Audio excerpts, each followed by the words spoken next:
Welcome to the deep dive. Today we're jumping into a really interesting day for the Indian markets, July 3rd, 2025. Yeah, it wasn't exactly fireworks, was it? No, not at all. More like a day of consolidation and divergence, as you might say. The market seemed to be catching its breath after that big run-up. Exactly. A pause.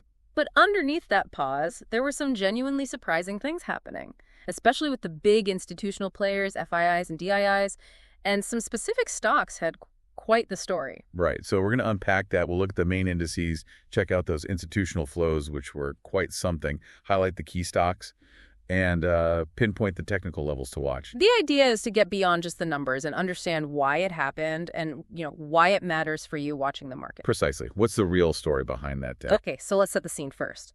Indian equities, they closed down for the second day straight on July 3rd. Gave up some early gains. Yeah, that attempt to rally fizzled out. And consolidation seems like the right word. The market just digesting that recent sharp rally. Makes sense. You can't go up in a straight line forever.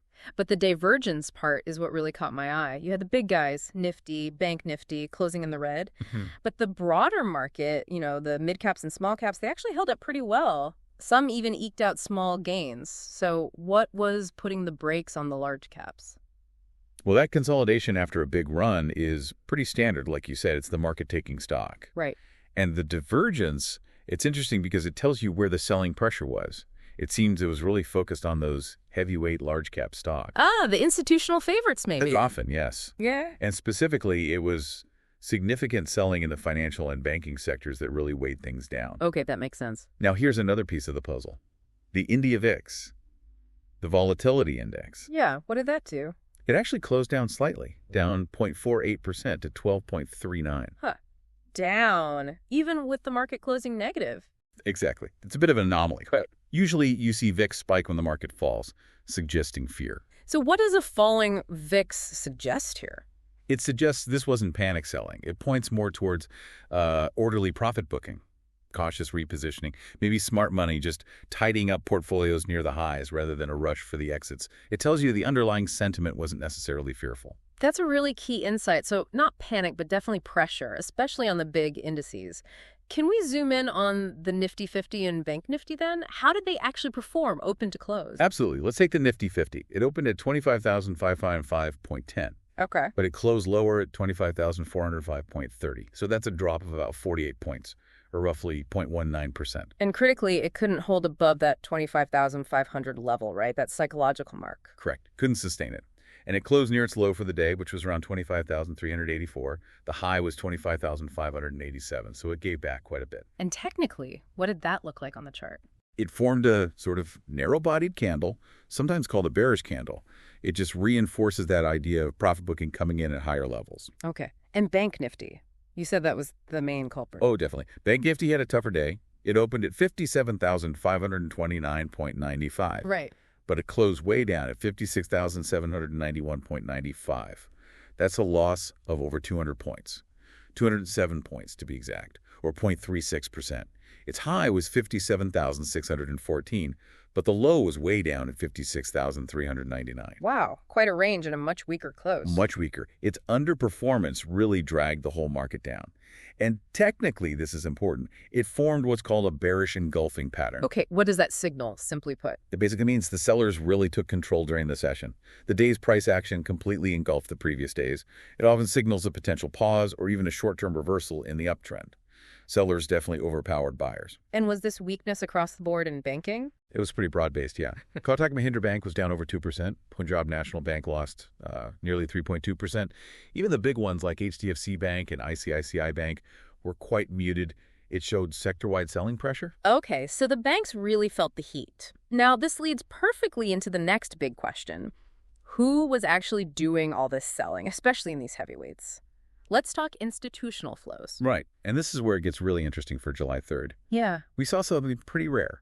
Both the FIIs, the foreign institutional investors, and the DIIs, the domestic institutional investors, were net sellers on the same day. Both. Usually the DIIs are buying when FIIs sell, aren't they? That's the typical pattern. DIIs often act as a counterbalance, soaking up FII outflows thanks to steady SIP money coming in. So what were the numbers? How much did they sell? FII sold 1,481.20 worth of equities, and the DIIs, they sold 1,333.06 crore. Wow, that's nearly 2,800 crore pulled out combined. Why do you think that happened? Why were they both selling? Well, looking at the FIIs, it seems like continued caution.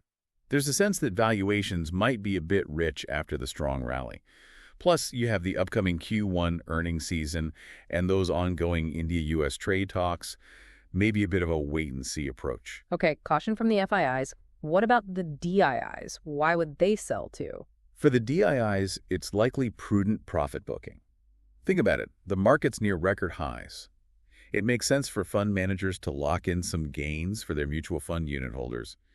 Analysts also noted their buying pace is sort of moderated recently. So it wasn't necessarily a panic signal from either, but more like a coordinated pause. I think that's a good way to put it. The implication of them both selling together is significant, though. It suggests that at these current market levels, both major institutional groups felt there wasn't much easy upside left in the immediate term. So it acts as a kind of bearish signal, needing a strong positive reason to push higher. Precisely. It creates a bit of an institutional headwind that needs a real catalyst to overcome. Okay, that synchronized selling is a major takeaway. Now let's shift focus from the big picture flows to the individual stock stories. We saw some definite sectoral rotation happening, right? Absolutely. Defensives and consumption plays seem to be in favor. Nifty Media was up 1.45%, auto gained 0.44%, pharma up 0.42%. And the losers? More cyclical, interest rate sensitive sectors. PSU banks down 0.89%, metals off 0.78%, realty down 0.71%, and financial services losing nearly 0.5%. So within that rotation, who are the standout performers and underperformers in the F&O space? Let's look at the top three gainers and losers. Right. Top gainer was DCM Shram Ltd. Quite a jump, up 15.16% to 1,425.08. Just strong buying momentum there. 15%. Wow. Yeah. Number 2 was Aster DM Healthcare, up 9.59% to 650.05. Positive vibes in the healthcare sector, perhaps. Yes. And number 3, which has an interesting story, was Bosch Ltd. It rose 5.90% to 34,015.00. Bosch. What was driving that? Regulation. The government mandated anti-lock braking systems, ABS, for all L2 Category 2-wheelers. Scooters, smaller bikes. Ah, and Bosch makes those systems. Exactly. They're a market leader. So this mandate basically hands them a clear, long-term revenue boost. It's a great example of how a regulatory change can directly benefit a company's outlook. Definitely a fundamental driver there. Okay, now for the flip side, the top losers. Top loser was Nika, or FSN e-commerce. It dropped 3.60% to 201.87. Nika. Why the fall there? The main trigger seems to have been a large block deal. Reports suggest early investors, specifically the Bonga family, sold a stake worth around 1,200 crore. Block deals can definitely move a stock. Yeah. Especially one like Nika. Especially one like Nika. Look, it trades at a very high valuation. The PE ratio is over 879 times earnings. It's what you call priced for perfection. So any negative news or even just a big investor selling hits hard. Precisely. When early investors sell a large chunk, the market often reads it negatively, regardless of the seller's personal reasons. It raises questions, impacts sentiment, and highlights how fragile these high-growth, high-valuation stocks can be. Perception matters a lot. Understood. Who else was in the top losers? Number 2 was Interglow Aviation, Indigo's parent. Down 3.20% to $5,766.00. Seems like general profit booking after a good run. Right. And number 3 was Punjab National Bank, PNB. Down 2.69% to 111.41. That ties back into the overall weakness we saw in the banking sector, perhaps specific concerns about credit growth too. Got it. So we've seen the index struggles, the institutional caution, the individual stock stories. Now, let's try to map out where the market might go next. You mentioned technical levels. How can Fibonacci retracement help us here with Nifty and Bank Nifty? Okay, Fibonacci is a really useful tool for finding potential support and resistance areas based on recent price swings. Right. So for the Nifty50, we'll use the recent swing high that was 25,669.35 on June 29th. And the swing low from June 12th, which was $24,473.00. Okay, high and low points established. For Bank Nifty, we use its all-time high of 57,628.40 reached just on July 1st, and its recent swing low of 55,149.40. Got the reference point. So what do the levels tell us for Nifty? Well, Nifty closed at 25,405.04 6.30. Now, the first key Fibonacci support, the 23.6% retracement level, is right around 25,387. So it closed just below that first support? Exactly, just fractionally below. It's a minor bearish signal, a little yellow flag. It means we now really need to watch the next key support level. Which is? That's the 38.2% retracement level, which comes in around 29,213. And interestingly, that aligns pretty well with where many analysts see support, around the 25,250 mark. So that 25,200 to 25,250 zone becomes really crucial short-term support. Okay, crucial support identified. And resistance? Resistance is still that 25,500 to 25,600 zone. Big psychological level and probably where a lot of call options are written too. Makes sense. Now, what about Bank Nifty? You said it looked more precarious. It does. Remember, it closed way down at 56,791.95. During the day, it actually broke below both the 23.6% retracement level, which was around 57,042, okay, and the 38.2% retracement level, which was around 56,678. It broke below both on the same day. Yes. That really confirms the sellers were in charge. So our focus now shifts immediately to the next major level. Which is the 50% level. Exactly. The 50% retracement level comes in around 56,389. This is now the most critical short-term support for Bank Nifty. And again, it lines up well with strong analyst support seen around 56,300. So the Fibonacci levels really reinforce the weakness we saw, especially in Bank Nifty. Absolutely do. And Nifty closing below its first support puts the focus on the second.